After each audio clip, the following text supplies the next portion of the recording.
Hello, अस्सलाम वालेकुम। मैं हूँ लियाकत अली राहू।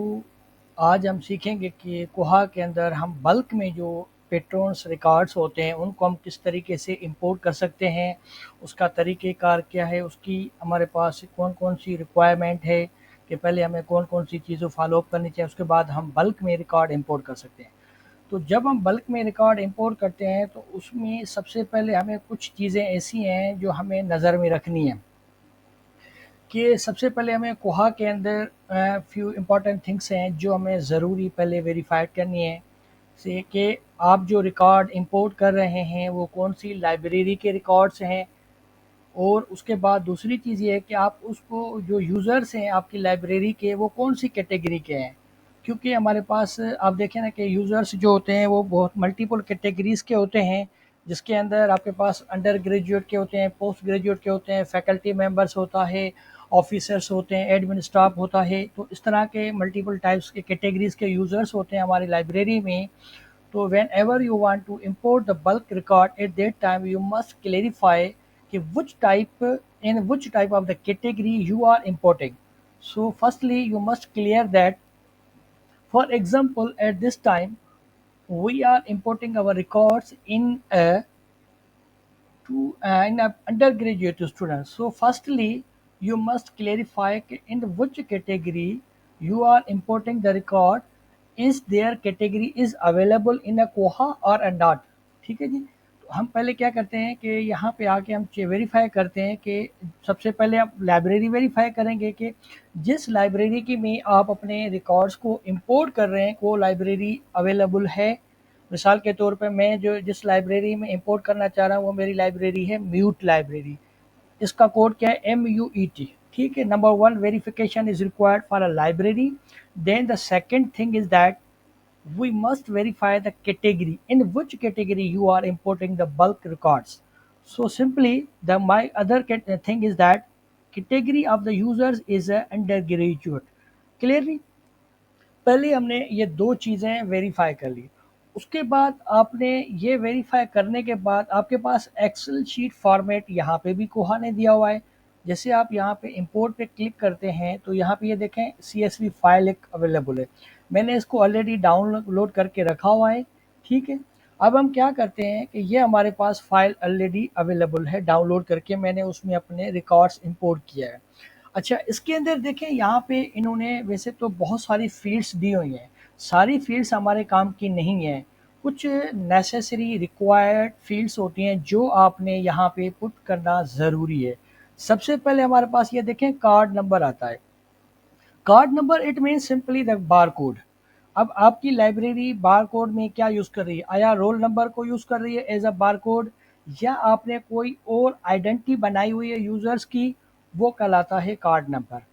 कभी कभी हम वही नेशनल आइडेंटिटी कार्ड के नंबर से भी हम जो है अपने यूज़र की आईडी बनाते हैं।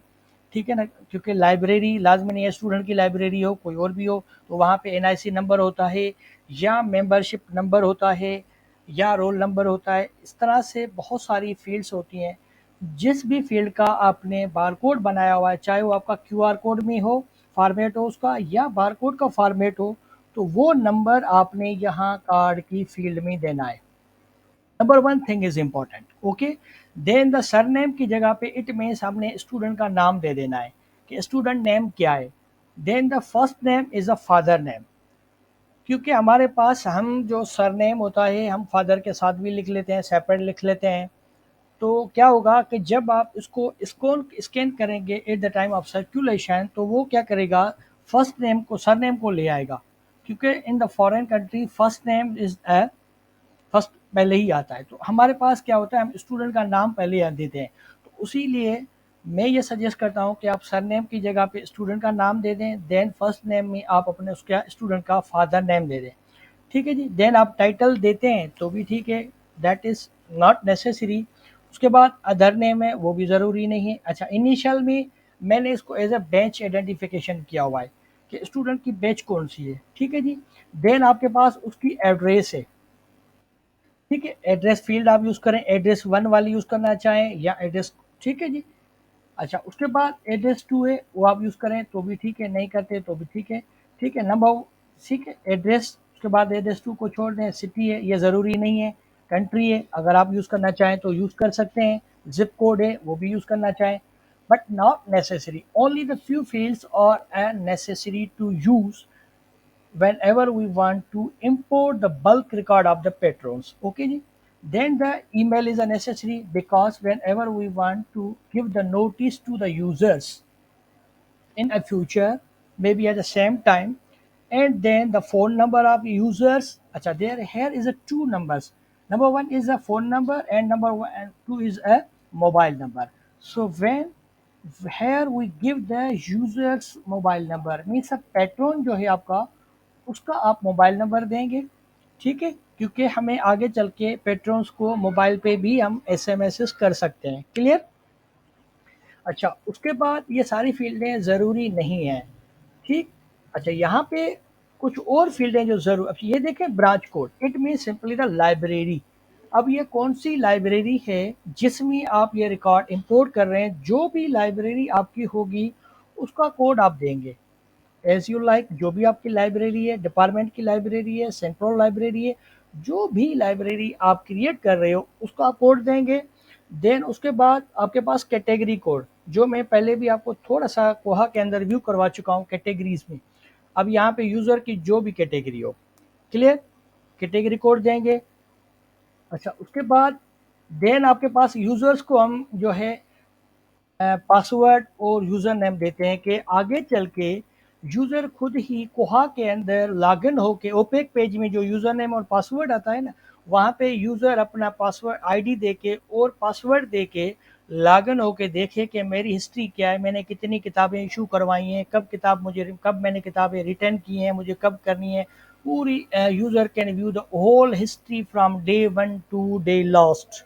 उसके लिए हम यूज़र्स का भी पासवर्ड बना के रख देते हैं कि यूज़र आईडी क्या है, मिसाल के तौर पर मैंने यूज़र्स आईडी में रोल नंबर दे दिए हैं, पासवर्ड मैंने रेंडमली जनरेट कर दिए। अब आपकी मर्ज़ी है, हर यूनिवर्सिटी हर लाइब्रेरी की अपनी पॉलिसी है, ये चीज़ आप भी उसको नोटिफाई कर दें, क्लियर।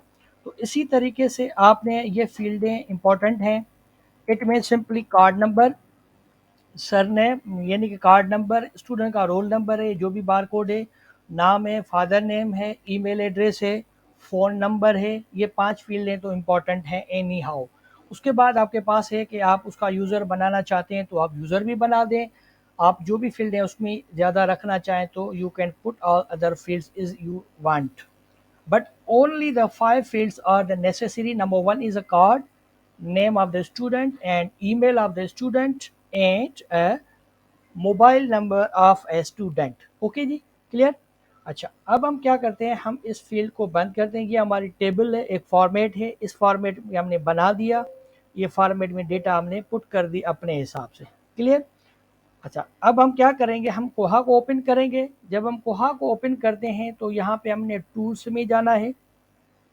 टूल्स में जाने के बाद ये देखें हमारे पास लिखा हुआ इंपोर्ट पेट्रॉन्स, हमने यहाँ पे क्लिक करना है। इंपोर्ट पेट्रॉन्स पे हमने क्लिक करने के बाद हम यहाँ से क्या करेंगे, चूज़ अ फाइल, जो फाइल आपने बनाई हुई है वो फाइल आप सेलेक्ट करेंगे। क्लिक किया आपने, यहाँ पे हमारे पास ये फाइल है कोहा फॉर्मेट 2, क्लियर। हमने इसको क्लिक किया, उसके बाद थोड़ा सा दोबारा, हाँ, कोआ फॉर्मेट 2 फाइल है हमारी, हमने उसको वेरीफाई किया। अब आपने जस्ट और कुछ भी नहीं करना है, यहाँ पे सिंपली आप अच्छा, इसमें एक चीज़ और नोट कर लें कि जब आप ये फील्डें इंपोर्ट करेंगे तो थोड़ा सा डेट का आपने ख्याल रखना है। अगर आप डेट ऑफ एडमिशन देना चाहते हैं स्टूडेंट की या डेट ऑफ बर्थ देना चाहते हैं तो ये देखें यहाँ पे आपको ये फॉर्मेट दे रहा है।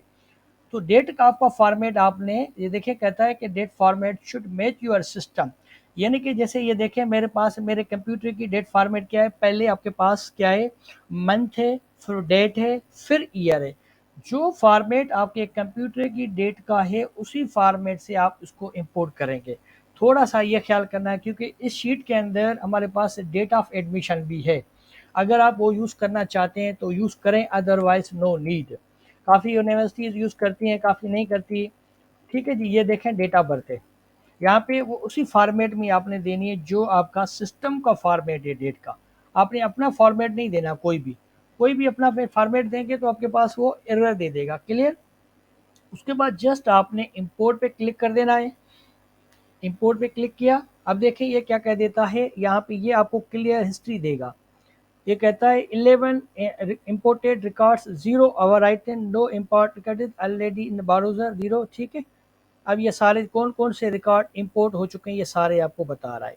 ठीक, क्लियर। अच्छा, अब now we want to verify the records कि आया जो रिकॉर्ड्स हैं प्रॉपरली इंपोर्टेड हुए हैं या नहीं हुए हैं। तो आपके पास दो तरीके हैं, बहुत सारे तरीके हैं। एक तरीका तो ये है कि पेट्रोन पे आप क्लिक करें, क्लियर। पेट्रोन पे क्लिक करके यहाँ पे सर्च करें आप, just click on the search. तो जितने भी रिकॉर्ड्स होंगे ये सारे देखें आपके पास इंपोर्ट हो गए। अंडर ग्रेजुएट कैटेगरी है, म्यूट लाइब्रेरी है, ठीक है। ये जो हम कुछ रिकॉर्ड्स ऑलरेडी अवेलेबल हैं, क्योंकि ये हम जो है डेमो यूज़ कर रहे हैं तो उसमें कुछ रिकॉर्ड्स अवेलेबल हैं, ठीक है। ये सारे रिकॉर्ड्स आपके पास आ गए, क्लियर।